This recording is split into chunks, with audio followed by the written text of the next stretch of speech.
আসসালামু আলাইকুম। সবার কি অবস্থা? কেমন আছেন সবাই? আশা করছি আল্লাহর রহমতে আপনারা সবাই খুবই ভালো আছেন। আ বরাবরের মতোই আমরা আমাদের আজকের Awesome CSS Property-র সিরিজের ৩য় ভিডিওটা আমরা আসলে শুরু করতে যাচ্ছি এবং আপনাদের সবাইকে ৩য় ভিডিওতে স্বাগত জানাচ্ছি।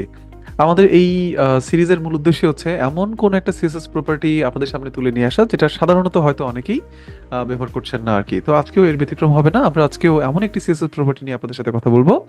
আ আশা করছি যে আপনাদের অনেকেরই ভালো লাগবে এবং আমার ধারণা যে অনেকেই হয়তো আজকে এটা নতুন দেখছেন বলেই আমার কাছে যেটা মনে হয় আরকি। তো চলেন আমরা তাহলে কথা না বাড়িয়ে আমরা আমাদের আজকের CSS প্রপার্টিটার সাথে পরিচিত হয়ে যাই।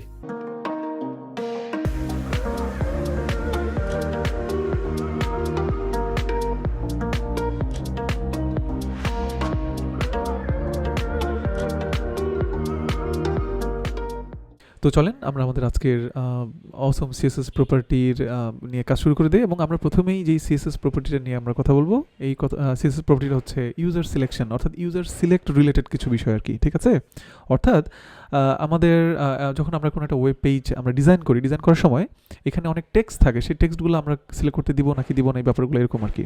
তো আমরা একটা কাজ করি, আমার মনে হয় যে আপনারা বুঝতে পারবেন যখন আমি কাজ শুরু করে ফেলবো ঠিক তখনই, ঠিক আছে? তো আমি একটা বক্স নামে ডিভ নিলাম, ঠিক আছে? এবার সেই বক্স ডিবের মধ্যে আমি একটা H1 ট্যাগ নিলাম, আমি এখানে লিখলাম হচ্ছে হ্যালো সিএসএস।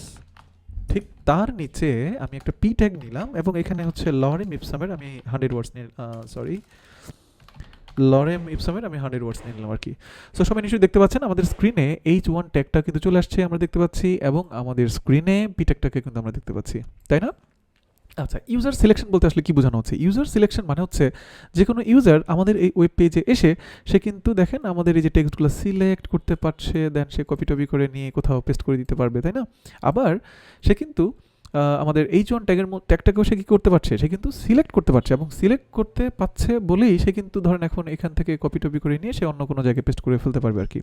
সো আমরা চাচ্ছি যে ইউজারকে আমরা এগুলো সিলেক্ট করতে দিব না, ঠিক আছে? মানে ইউজার চাইলেই এগুলো সে সিলেক্ট করতে পারবে না। সো এরকম একটা ব্যাপার আমরা আসলে বলে দিতে চাই, ঠিক আছে? তো এই জিনিসটা আমরা কীভাবে বলে দিব সিএসএস এর মাধ্যমে? খুব নাইস একটা জিনিস। তো আমি যদি চাই পি ট্যাগ শোনো তোমাকে সিলেক্ট করা যাচ্ছে, এখন আমি চাই তোমাকে সিলেক্ট করতে পারবে না ইউজাররা, তাহলে বক্স ডিভ তুমি শোনো তোমার ভিতরে যে পি ট্যাগ, বক্স ডিভের ভিতরে পি ট্যাগ তুমি শোনো ইউজার সিলেক্ট না, আমি চাই ইউজাররা তোমাকে সিলেক্ট করতে পারবে না। দেখেন H1 ট্যাগটাকে সিলেক্ট করা যায়, পি ট্যাগটাকে আর সিলেক্ট করা যায় না, এই যে দেখেন, ঠিক আছে? সিলেকশন কিন্তু বন্ধ হয়ে গেছে, ওকে?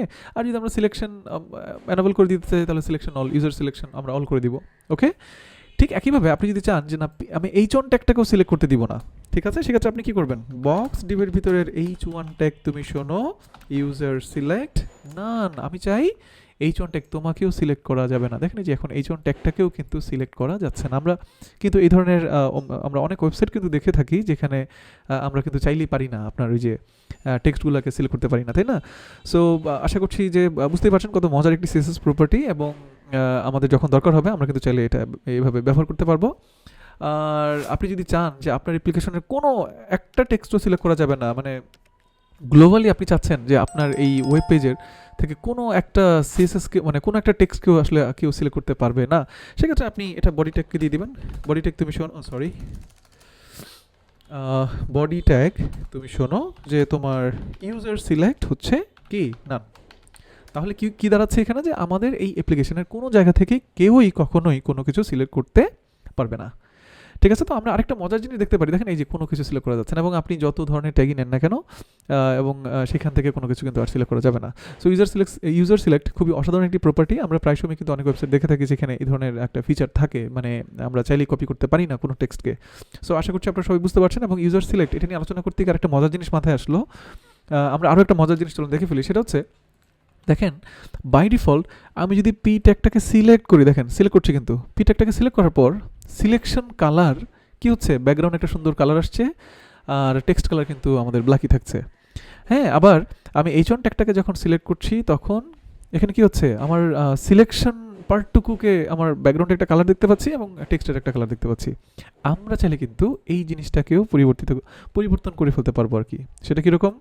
সো চলেন দেখা যাক। আমি চাচ্ছি পি ট্যাগের মধ্যে আগে পরিবর্তনটা নিয়ে আসার জন্য আমরা একটু উদ্ভট টাইপের কালার দিব। বক্স ডিবের ভিতরে পি ট্যাগ তুমি শোনো সিলেকশন, যখন তুমি সিলেকশন অবস্থায় থাকবা তখন তোমার ব্যাকগ্রাউন্ড কালার রেড, যেটা কখনো হয় না আসলে। সো আমি এরকম একটা উদ্ভট কালার দিয়ে দিলাম। এবার দেখেন এই যে সিলেক্ট করলে কি দাঁড়াচ্ছে?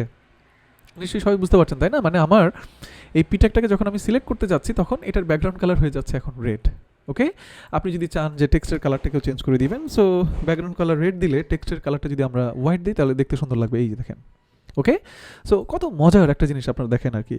সো এভাবে কিন্তু আমরা কি করতে পারি, আমাদের ব্রাউজারে আমাদের কোনো টেক্সট থাকলে সেই টেক্সটের সিলেকশন কালারটাকে আমরা চেঞ্জ করে ফেলতে পারি, ব্যাকগ্রাউন্ড কালারটাকে আমরা চেঞ্জ করে ফেলতে পারি, তাই না? একইভাবে আপনি কি করতে পারেন, এই যে H1 ট্যাগটা রয়েছে, এই H1 ট্যাগের মধ্যেও কিন্তু আপনি কি করতে পারেন, আমি একটু কপি পেস্ট করছি।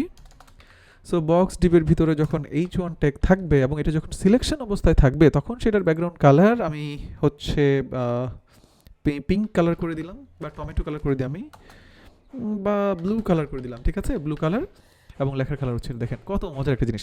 H1 ট্যাগটাকে কেউ সিলেক্ট করতে গেলে ব্যাকগ্রাউন্ড কালার ব্লু, আর কি ব্যাকগ্রাউন্ড কালার হচ্ছে ব্লু, এবং আমাদের লেখার কালারটা কিন্তু হয়ে যাচ্ছে হোয়াইট। পি ট্যাগটাকে যখন কেউ সিলেক্ট করবে, আমি যতটুকু সিলেক্ট করবো অতটুকুর মধ্যে এই জিনিসটা দেখতে পাচ্ছি আর কি। ওকে, সো আশা করি বুঝতে পারছেন আপনারা সবাই কত মজার একটা জিনিস আসলে আমাদের এটা। এবং আমরা এইমাত্র ইউজার সিলেকশন এবং ইউজার সিলেক্ট এবং সিলেকশন এর ব্যাপারগুলো নিয়ে আমরা আসলে আলোচনা করলাম আর কি। সো আশা করছি যে আপনারা সবাই খুব ভালো বুঝতে পেরেছেন, এবং আমাদের এখন থেকে আপনারা অনেকেই তো ব্যবহার করেন। আসলে আমি বলেছি যে মানে এমন কিছু CSS প্রপার্টি যেটা হয়তো অনেকের কাছে নতুন মনে হতে পারে, হ্যাঁ, ঠিক এরকম একটা প্রপার্টি আসলে ইউজার সিলেক্ট, এবং এটা হয়তো অনেকেই ব্যবহার করেনও আসলে, ঠিক আছে? সো যারা করেন না তাহলে নিশ্চয়ই বুঝতে পারছেন, এখন সুযোগ আছে, আপনি সুন্দরভাবে কিন্তু আপনার প্রজেক্টে এটা ব্যবহার করতে পারেন আর কি। আমরা চলেন আরেকটা নতুন CSS প্রপার্টি নিয়ে আমরা এখন আপনাদের সাথে কথা বলি। তো এ পর্যায়ে আমরা CSS এর আরও একটি নতুন প্রপার্টি নিয়ে আমি আপনাদের সাথে কথা বলবো। CSS প্রপার্টিটার নাম হচ্ছে পয়েন্টার ইভেন্ট, ঠিক আছে? CSS প্রপার্টিটার নাম কি? Pointer event.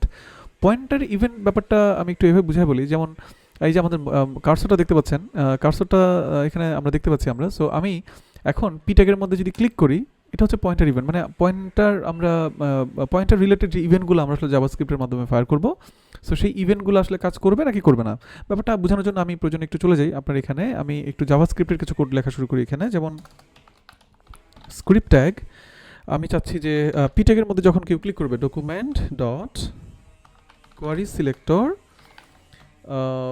ওকে, কোয়ারি সিলেক্টর বক্স ডিপের ভিতরের পি ট্যাগে যদি কেউ কি করে, আপনার অ্যাড ইভেন্ট লিসেনার যদি কেউ ক্লিক করে, তাহলে আমি চাই যে আপনার ক্লিক করলে আমি কিছু একটা জিনিস চাই, আমি আপাতত বিশেষ কিছু চাই না, আমি চাই একটা অ্যালার্ট আসুক আমাদের স্ক্রিনে, ঠিক আছে? সো আমি অ্যালার্ট হলো হচ্ছে হ্যালো, হ্যালো হ্যালো CSS, এরকম একটা কিছু আসুক। সো আমি জাভাস্ক্রিপ্টের মাধ্যমে কি করলাম, আমি বলে দিলাম যে যখনই কেউ আমার বক্স ডিপের পি ট্যাগের মধ্যে এসে কেউ ক্লিক করলে আমি চাই একটা অ্যালার্ট মেসেজ আমাদের সামনে শো করুক, হ্যালো CSS। তো একটু খেয়াল করে দেখেন, আমি বাইরে ক্লিক করছি, কোনো সমস্যা নাই, H1 ট্যাগের মধ্যে ক্লিক করছি, কোনো কিছু আসছে না, কিন্তু পি ট্যাগে যখন আমি ক্লিক করবো আমার সামনে কিন্তু একটা জাভাস্ক্রিপ্টের অ্যালার্ট মেসেজ শো করছে যে হ্যালো CSS, ঠিক আছে? এবং দেখেন সুন্দরভাবে কিন্তু এখানে কাজ করছে। আপনি যদি চান H1 ট্যাগে ক্লিক করলে কোনো কিছু আসবে, আমি একটু কপি পেস্ট করছি জাভাস্ক্রিপ্টটাকে। ওকে, আমার বক্স ডিপের ভিতরের H1 ট্যাগে যদি কেউ ক্লিক করে তাহলে আমি চাই hello heading, HEADING, hello heading, এরকম কোনো একটা অ্যালার্ট মেসেজ দিবে। দেখেন বাইরে ক্লিক করছি, কোনো অ্যালার্ট মেসেজ আমরা পাচ্ছি না। পি ট্যাগে যখন ক্লিক করছি হ্যালো CSS, ওকে নাইস। আমরা যখন হচ্ছে আপনার H1 ট্যাগে ক্লিক করছি হ্যালো হেডিং আমরা দেখতে পাচ্ছি। ওকে, তার মানে আমার পি ট্যাগের মধ্যে পয়েন্টার ইভেন্ট কাজ করছে, হ্যাঁ, ক্লিক ইভেন্টটা কাজ করছে, এবং আমার এখানে H1 ট্যাগের মধ্যেও কিন্তু ক্লিক ইভেন্টটা কাজ করছে। কথা ক্লিয়ার?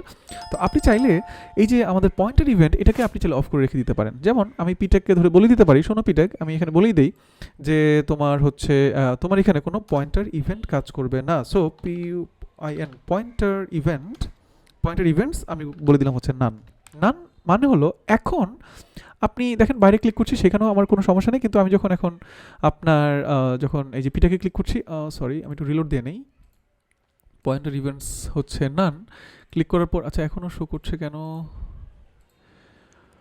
সরি এটা সিলেকশন মধ্যে আমি দিয়েছি, সরি পয়েন্টার ইভেন্টস আসলে আমাকে সরাসরি পিটাকে দিতে হবে, ঠিক আছে? আমি পিটাকে চলে গেলাম। সো পয়েন্টার ইভেন্টস আমি বলে দিলাম হচ্ছে নান। এখন যদি আপনি রিলোড দেন, দেখেন আমার কিন্তু পি ট্যাগের মধ্যে কি হচ্ছে না, আর আমাদের ওই যে জাভাস্ক্রিপ্টের মানে পয়েন্টার যে ইভেন্টটা, সেই ইভেন্টটা কিন্তু আর ফায়ার হচ্ছে না। তার মানে এই দেখেন অ্যালার্ট শো করছে না। আমি H1 ট্যাগে ক্লিক করি, এখন H1 ট্যাগে কিন্তু কাজ করছে, ঠিক আছে? আমার H1 ট্যাগে পয়েন্টার ইভেন্ট এখনো অ্যাক্টিভ, মানে কাজ করছে, কিন্তু মানে পি ট্যাগের মধ্যে আমার কিন্তু আর ক্লিক ইভেন্টটি কিন্তু ফায়ার হচ্ছে না, ঠিক আছে? আপনি যদি চান যে এইচ ওয়ান ট্যাগের মধ্যেও আমি চাই না যে আমার পয়েন্টার ইভেন্টটি কাজ করুক, সো এইচ ওয়ান ট্যাগ তুমি শোনো, তোমারও পয়েন্টার ইভেন্টস আমি বলে দিলাম হচ্ছে নান। সো এখন দেখেন আমার কিন্তু কি হবে, আমার এইচ ওয়ান ট্যাগের মধ্যেও পয়েন্টার ইভেন্টটি কিন্তু কাজ করছে না, ঠিক আছে? সো আশা করছি সবাই বুঝতে পারছেন, এবং খুব মজার এবং অসাধারণ আরেকটা সিএসএস প্রপার্টি। এটা প্রায়শই আমাদের লাগবে, বিশেষ করে যখন আমরা জাভাস্ক্রিপ্টের উপর বেস করে যখন কোনো একটি অ্যাপ্লিকেশন বানাবো, তখন আমাদের মাঝে মধ্যে কখনো কখনো আমাদের কিন্তু কিছু কিছু ট্যাগের পয়েন্টার ইভেন্টগুলোকে আমাদের এইভাবে অফ রেখে আমাদের কাজ করার দরকার হতে পারে আর কি। তো আমরা এখন যে সিএসএস প্রপার্টি নিয়ে আমি আপনাদের সাথে কথা বলবো, সিএসএস প্রপার্টিটার নাম হচ্ছে কাউন্টার, সিএসএস কাউন্টার, ঠিক আছে? এবং আমার ধারণা যে এটা হয়তো মানে অনেকের জন্য একেবারে নতুন হতে যাচ্ছে আর কি।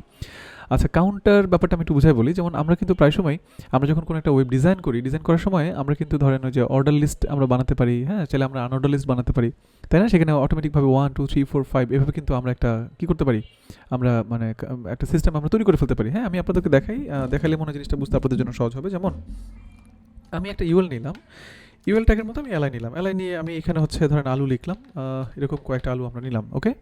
মানে একটা আমরা আনঅর্ডার লিস্ট আমরা তৈরি করলাম। আরেকটা কথা বলে রাখি, আমাদের কিন্তু এই যে যেই জিনিসটা আমরা এখন দেখছি, এটা কিন্তু আনঅর্ডার লিস্টে কাজ করবে, মানে অর্ডার লিস্ট ছাড়া মোটামুটি বাকি সবগুলো জায়গায় কাজ করবে আসলে, কেমন? আচ্ছা, একটু খেয়াল করে দেখেন, আমি ইউএল ট্যাগের মধ্যে কিছু এলআই ট্যাগ নিলাম, এবং বাম দিকে আমরা কি দেখতে পাচ্ছি, এরকম ডট ডট ডট আমরা দেখতে পাচ্ছি। আমরা চাইলে কিন্তু এই লিস্টটাকে আমরা পরিবর্তন করতে পারবো, তাই না? আমরা চাইলে এখানে চেঞ্জ করে আমরা অন্য যে কোনো কিছু নিয়ে আসতে পারবো, বা আমরা চাইলে ফন্টসমের আইকন আমরা আনতে পারবো, এরকম অনেকগুলো কাজ আমরা করতে পারবো। কিন্তু আমি চাচ্ছি কাস্টমভাবে এই জিনিসটাকে আমি সাজাবো আসলে, তাহলে সেটা কীভাবে করবো আমরা? তো প্রথমত আমরা একটা কাজ করে ফেলি, ইউএল এর ভিতরে যে এলআই ট্যাগটা আমরা দেখতে পাচ্ছি, আমরা বলতে চাই তোমার লিস্ট স্টাইল হচ্ছে নান, মানে তোমার ডিফল্ট যে লিস্ট স্টাইলটা ছিল সেই লিস্ট স্টাইলটা আমরা আসলে চাচ্ছি না, ঠিক আছে? দেখেন এখানে কিন্তু ডিফল্ট কোনো লিস্ট স্টাইল আমরা দেখতে পাচ্ছি না, ঠিক আছে? তো এবার আমরা কি করতে চাই, আমি যেটা চাই যে আমি চাচ্ছি আপনার ইউএল ট্যাগকে বলবো, শোনো ইউএল ট্যাগ, তুমি একটা কাজ করো, কাউন্টার রিসেট বা সেট, আমি কাউন্টার সেটও করতে পারি কিংবা রিসেটও করতে পারি। আমি চাচ্ছি যে আমি একটা নাম দিয়ে দিতে চাই কাউন্টারটার, আমি নাম দিয়ে দিলাম হচ্ছে যে আপনার লিস্ট কাউন্ট, মানে আমার এখানে একটা লিস্ট থাকবে, সেই লিস্টটাকে তুমি কাউন্টিং করবা আর কি, এবং এটা ডিফল্ট ভ্যালু 0, তুমি 0 থেকে কাউন্টার শুরু করবা, কথা ক্লিয়ার? আর কাউন্টারটা কিন্তু কাজ করবে এটা বিফোরে বা আফটার আমরা ইউজ করবো। তাহলে আমরা একটা কাজ করি, ইউএল ট্যাগের ভিতরে যে এলআই ট্যাগ দেখতে পাচ্ছি, শোনো ইউএল ট্যাগের ভিতরে এলআই ট্যাগ তোমার হচ্ছে বিফোরে আমি চাই যে কাউন্টারটা ইনক্রিমেন্ট হোক, ঠিক আছে? কাউন্টার ইনক্রিমেন্ট, কোন কাউন্টারটা ইনক্রিমেন্ট হবে, এই মাত্র আমি যে কাউন্টারটা বানাচ্ছি এই কাউন্টারটাকে তুমি ইনক্রিমেন্ট করবা আর কি। ইনক্রিমেন্ট করবা মানে হচ্ছে 0 ছিল, 0 থেকে শুরু হচ্ছে সে, তাহলে তুমি 1 2 3 4 5 এভাবে তুমি এটাকে বাড়াবা। এবং আমরা এখন চাচ্ছি হচ্ছে কন্টেন্ট, আমরা জানি যে আপনার হচ্ছে মানে বিফোরে বা আফটার আমরা কন্টেন্ট ব্যবহার করে থাকি, কন্টেন্টের মধ্যে আমি কাউন্টারটাকে সেট করে দিলাম কাউন্টার, আর কাউন্টারের কী নাম, এই দেখেন কাউন্ট। সো এইবার রিলোড দেন, দেখেন আমরা কিন্তু 1 2 3 4 দেখতে পাচ্ছি। আপনারা অনেকে হয়তো ভাবতে পারেন যে মানে এটা তো অর্ডার লিস্ট দিয়ে অটোমেটিক চলে আসে, তাহলে আমি এত কষ্ট করে কেন বানাবো, তাই না? এটা এইভাবে বানানোর যে ব্যাপারটা সেটা হচ্ছে আপনি এটাকে কাস্টমভাবে আপনি এটাকে কিন্তু হ্যান্ডেল করতে পারবেন। আমরা এরকম ডট দিয়ে দিলাম, দেখেন মোটামুটি ডট দিয়ে স্পেস দিয়ে দিলাম, এই দেখেন, ঠিক আছে? মানে আলু আলু আলু আলু আমরা দেখতে পাচ্ছি, কিন্তু বাম পাশে একটা কাউন্টার তৈরি হয়ে গেছে 1 2 3 4, হ্যাঁ? এবং আমরা কিন্তু খুব সুন্দরভাবে জিনিসটাকে মেনটেন করতে পারছি। আচ্ছা, এখনও হয়তো আমরা অনেক বুঝতে পারছি না, আমরা আসলে নতুন কী শিখলাম আসলে, বা আমরা এটাতে সুবিধাটা কী পাচ্ছি? সুবিধাটা এটাই পাচ্ছি যে আপনি চাইলে এই বাম পাশের জিনিসটাকে সম্পূর্ণ নিজের মতন করে ম্যানেজ করে ফেলতে পারবেন। যেমন আমি চাচ্ছি যে হচ্ছে আপনার যে ফুড নং লিখে হাইফেন দিয়ে চাচ্ছি শো করুক, দেখেন আমাদের বাম পাশে কাস্টম একটা জিনিস তৈরি হয়ে গেল কিন্তু, দেখছেন? এই যে ফুড নং 1 ফুড নং 2 ফুড নং 3, এখানে আপনার ইউএল এর মধ্যে যাই আসুক না কেন, আলু পটল লাউ কুমড়া যাই আসুক না কেন, বাম পাশে অটোমেটিক এবং এটা ডাইনামিক, এবং ডাইনামিকভাবে এসে কী হচ্ছে, ফুড নং 1 ফুড নং 2 ফুড নং 3 ফুড নং 4 এভাবে কিন্তু এটা মানে শুরু হচ্ছে আর কি, ঠিক আছে? এবং ইউএল এর মধ্যে কাউন্টার রিসেট আমরা কেন দিলাম, কারণ যখনই ইউএল ট্যাগ শুরু হবে সাথে সাথে সে রিসেট হয়ে যাবে। রিসেট মানে হচ্ছে যেমন আমি আবার নতুন করে যখন ইউএল নিব, সে আবার রিসেট হয়ে 0 থেকে আবার নতুন করে আরেকটা কাউন্টার তৈরি করবে। যেমন ইউএল আবার এলআই ট্যাগ নেন, আপনি এলআই ট্যাগ নিয়ে আমি এখানে হচ্ছে ধরেন গোলাপ, হ্যাঁ, টগর, একটা ফুলের নাম নিতে চাচ্ছি আর কি, সো টগর এভাবে নিয়ে নিলাম আর কি। সো দেখেন আবার মানে রিসেট মানে হচ্ছে সে কি হচ্ছে আপনার নতুন করে আবার এই যে 1 থেকে শুরু হচ্ছে, 1 2 এভাবে শুরু হচ্ছে আর কি। সো আমি মনে হয় আপনাদের সবাইকে বুঝাতে পারলাম, ওকে? অর্থাৎ কাউন্টার রিসেট, কাউন্টার এবং কাউন্টার ইনক্রিমেন্ট, এটার মাধ্যমে আমরা কিন্তু খুব সুন্দরভাবে এই ধরনের মানে কী করতে পারি, আমরা অর্ডার লিস্টটাকে চাইলে চেঞ্জ করে আমরা আমাদের মতন করে ব্যবহার করতে পারি, ঠিক আছে? এবং শুধু তাই না, আপনি আরও অনেক মজার কাজ করতে পারবেন। যেমন আপনি ফন্ট সাইজ করে দিলেন হচ্ছে 10 পিক্সেল, দেখেন খুব ছোটো হয়ে গেল। এখন আপনি এটা ডিফারেন্ট কালার দিতে পারবেন। সো আমরা কালার দিয়ে দিই। কালার দিয়ে দিলাম হচ্ছে আপনার ধরেন যে হচ্ছে পার্পল কালার দিয়ে দিলাম। এবং একটা কাজ করতে পারি আমরা, ব্যাকগ্রাউন্ড কালার দিয়ে দিলাম, ধরেন ব্যাকগ্রাউন্ড কালার দিয়ে দিলাম হচ্ছে রেড। ওকে, মানে আমরা আমাদের ইচ্ছা মতো যেভাবে খুশি সেভাবে কিন্তু আমরা কাজ করতে পারবো আর কি। আমি মনে হয় আপনাদের সবাইকে বুঝাতে পারলাম, ঠিক আছে না? আর ইউএল ট্যাগের মাঝখানে একটা মার্জিন বটম নিচে দিয়ে দিই আমরা, যে 50 পিক্সেল, তাহলে মানে সেপারেট আমরা ইউএলগুলোকে কিন্তু আমরা আলাদাভাবে এখানে দেখতে পারবো আর কি। সো আশা করছি আপনারা সবাই পুরো ব্যাপারটা বুঝতে পারছেন, এবং আমরা কিন্তু খুব সুন্দরভাবেই কী করতে পারলাম, আমরা মানে কাউন্টার সিএসএস এর মাধ্যমে কাউন্টার তৈরি করার ব্যাপারটা আমরা আসলে দেখে ফেলতে পারলাম আর কি। ওকে, এবং আশা করছি যে আপনারা সবাই মানে মোটামুটি এভাবে এই যে এরকম কাউন্টার ইউজ করেও কিন্তু আপনারা সবাই কাজ করতে পারবেন যখন আপনাদের দরকার পড়বে আর কি। সো এই হচ্ছে অবস্থা। আমরা আজকে 3টা সিএসএস প্রপার্টি নিয়ে আপনাদের সাথে কথা বলেছি। প্রথমটা ছিল হচ্ছে ইউজার সিলেকশন, দ্বিতীয়টা ছিল হচ্ছে পয়েন্টার ইভেন্ট, এবং আমরা লাস্ট কাউন্টার সিএসএস কাউন্টার নিয়ে আসলে আপনাদের সাথে কথা বলেছি আর কি।